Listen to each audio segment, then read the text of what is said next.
like I can't really get anything right. Okay. Do you think that you're a good mom?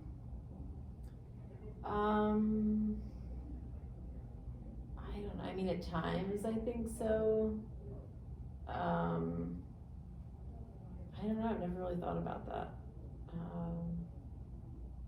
I guess probably not really.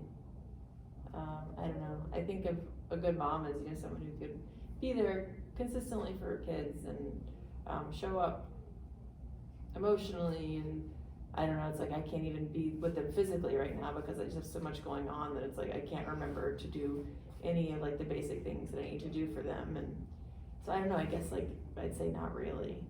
Okay. Did you think your mother was a good mom to you?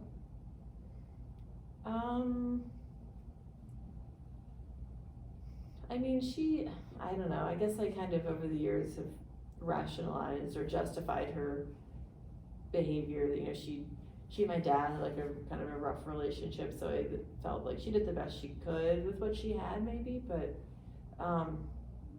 no, I think I don't know, I think she almost had like my sister and me as like a way to escape her own stuff. So I think, I don't know, and then I guess a lot of that kind of got projected onto us, and so she was, I don't know, it was kind of always all about her needs being met. So I guess not really, now that I think about it. Okay. All right. Yeah, it definitely doesn't sound like your needs were necessarily being met as a child for sure from her. Do you feel like she treats your children differently than she treated you as a child? She seems to. She's very, you know, doting as a grandmother, and but I guess maybe there's less responsibility as a grandmother. Maybe that's what it is. I don't know, or maybe she's seen things that she wished she'd done differently with my sister and me. I don't really know. I mean, there's definitely a huge difference in how she is with them, but I don't really know what it's about. Maybe she's changed, maybe it's because the dynamic is different, maybe she feels just to compensate for me, or maybe she feels guilty that, you know, the kids have me as a mother. Like I don't know, but she definitely is sort of more in tune with them, I would say, than she ever was with my sister and me. Okay, I see. And I know that you said that they were supposed to come back with you this previous weekend. You know, that was something we talked about in our previous session. So how did that end up going? Well, actually, I guess that's like something I probably should have mentioned already, is that so they were supposed to come back, and then, because she was going out of town, and she was actually going to visit my sister, and she canceled her trip and kept the kids, because she was like, I don't, you know, obviously they're my kids, so like if I demanded she give them back, like she would, but she just felt that it was best that they stay with her, and I kind of agreed, but so she, you know, made me feel really guilty about that, because she wasn't able to go see my sister, and she had to change all of her plans, and so I don't know, I guess that made me feel even worse that like now it's impacting her life so much. Like I know she likes being with the grandkids, but I don't know, I guess it's just like further evidence that I'm not doing my job as a mom. So that's been kind of a tough thing this past week to come to terms with. So now, I don't know, I mean, it's been a little bit of a relief having some more time and space to like sort things out, but I've also been feeling really guilty about that. Okay. Yeah, it definitely sounds like you're kind of battling with yourself through, you know, having the sides of, you know, feeling like, you know, you have a great time, you know, you're kind of enjoying some of that time to just kind of get things organized. I know it's kind of been very hectic for you. And you feel like your kids might be, you know, or at least with their grandmother, and at least with somebody who's loving and caring, but it definitely sounds like you're having some feelings that this is more of a punishment, almost kind of for you, that this is kind of her saying that you're not up to par as a parent. Yeah, I guess it just feels like her reinforcing that like she can't trust me with the kids, and like I think I feel that too. Like I think that's why like it makes me feel bad and like guilty, but I'm also sort of relieved that they're still with her, because I just feel like I can't do what I need to do right now for them. And so I guess in that sense it's a relief, and like I am appreciative, but it's also just like such a big reminder that I'm, you know, falling short. So yeah, I don't know. I mean, I'm glad for them that they aren't having to like be around me when I'm like this, but yeah, I don't know, I just feel like I'm not doing enough. Okay. Yeah, I can definitely see that you feel that way, that you want to do more for your kids. I definitely understand that for sure. Do you think that this has anything to do with the recent relationship drama that's been going on, or do you think that, do you think that plays a role in it, why she seems to feel this way? Well, I think that's definitely, my anxiety, I think, is a lot about that. I do think that she feels like men are always like in and out of my life, even though, I was with my ex, like the kid's dad, for 4 years off and on.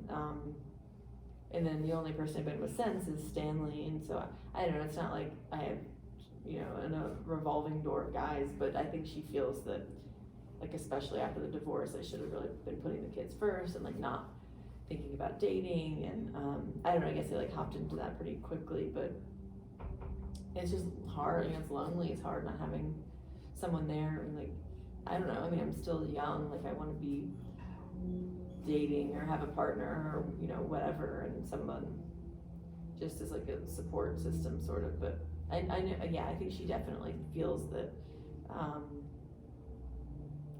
I put too much emphasis on dating too soon, and it was kind of a lot for the kids maybe.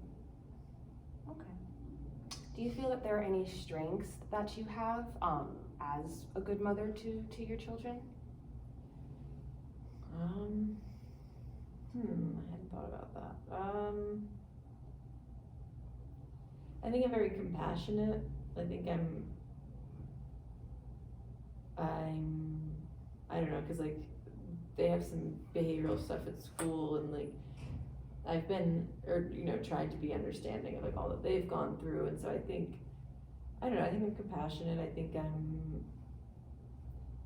a pretty warm, nurturing mom. It's just that I can be so up and down, like in terms of emotions or anxiety, so I just wish I could be more consistent. But I think like when I am present, or when I am in a good place, like I think I can be very nurturing, which I guess is maybe like what I had hoped for more of as a kid. So I don't know, I think I have like some strengths as a mom, and then outside of that, I don't really know. I used to be good at my job. Recently, not so much, just with all that's going on. Yeah, I was always a pretty good student. Yeah, but I hadn't really, I don't know, I spend so much time like criticizing myself, and I hadn't really thought about any strengths, so that's, I don't know, maybe helpful to think about. Yeah, I understand. Of course. What else has been going on essentially in the world of your workplace? I know there's kind of been a lot of, pretty much just as this week, is there anything significant that's happened in the workplace? Not really. I mean, I don't know, I think I've been doing a little bit better, maybe just like adjusting to, I don't know, I think having the kids gone has helped a lot, and like giving me space to deal with like my anxiety and sort of trying to get back on track with everything, and so I haven't really had any really bad encounters at work. I mean, I guess it was last week or 2 weeks ago, my boss, I had like a couple different conversations with her about how I've been underperforming, and I think I'm doing better, either that or like she's just given up hope. I don't really know which one it is, but I don't know, I feel like I've been a little more present at work, but still like the smallest tasks, and I just find like super overwhelming, and I don't know, I'm not nearly as productive as I was, because it's like I can't even, I can't focus on anything except for like what's going on personally, and so I don't know, it's just really hard to get out of my own head, I think. Okay, so it definitely sounds like you're almost kind of experiencing a lot of anxiety, like you've said, about work, and it kind of just, everything outside of your life is kind of starting to affect how you're performing at work.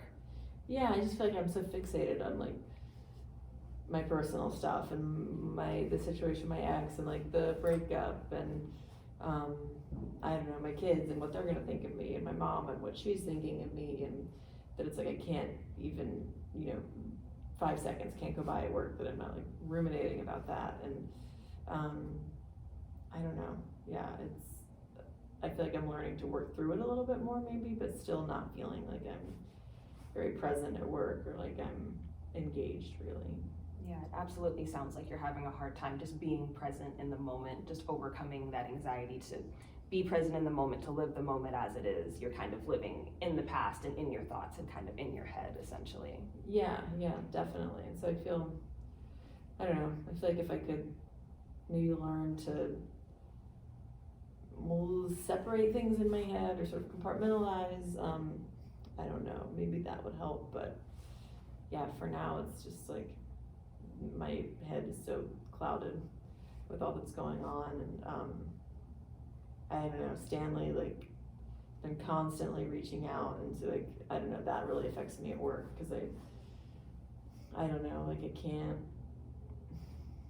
just like constantly seeing what he's saying, and you know him telling me that like all my shortcomings as a girlfriend, and like it makes, I don't know, it just makes things even worse. So even though like technically we're broken up, I still am affected by the things that he says.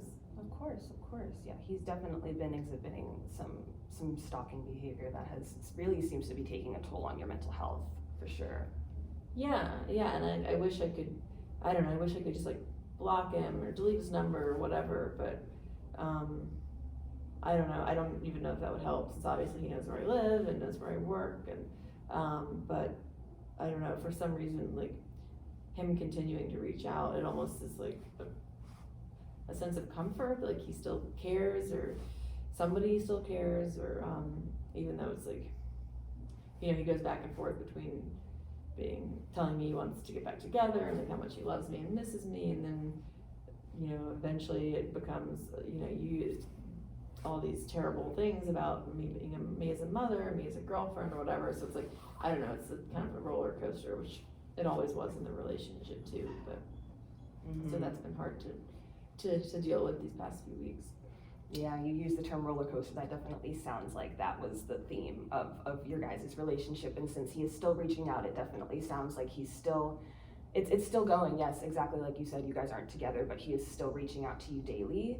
It certainly sounds like he is making you feel very divided on whether or not you kind of want to turn back to something that provided you at least a sense of social support, because it doesn't really sound like you have a lot of access to it right now, just with the complicated relationship with your mom and everything. Yeah, not really. I mean, I feel like, you know, for a while there, he was the only one that I had, and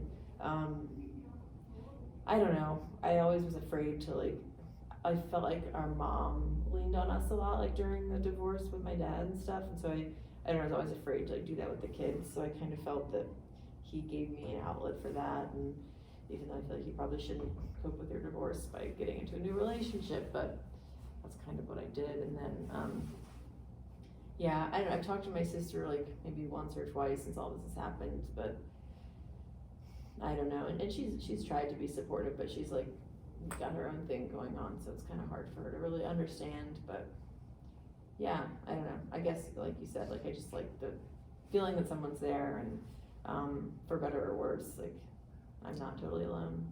Yeah, I'm definitely glad that you have your sister, especially since you said you've been going through some stuff with your mom, so it might be nice that you have somebody that you can go to talk about that. Were we able to kind of make any friends, step outside of the comfort zone yet entirely? Are we still kind of staying with that? Yeah, I don't know, I know you mentioned like maybe making an effort with like people at work, since like I'm already there, and like that's an opportunity for an outlet, but I don't know, I just still feel so like people, you know, will invite me out for lunch, or they'll, you know, do like happy hour after work, and I just like I'm totally disinterested. Like I know that that's something that I should sort of make more of an effort with, since it's almost like a built-in social network that I could sort of become a part of if I wanted to, but for whatever reason I just haven't felt, I don't know, it's like all I want to do is like think about this, or like think about like what's going on in my life, and so it's like that's all I don't know, it's like I just want to talk about that and like talk about my issues. I don't know, it's like I can't think of anything else or like focus on anything else. It's like socializing, I feel like would be almost anxiety inducing, 'cause it's like, I can't really engage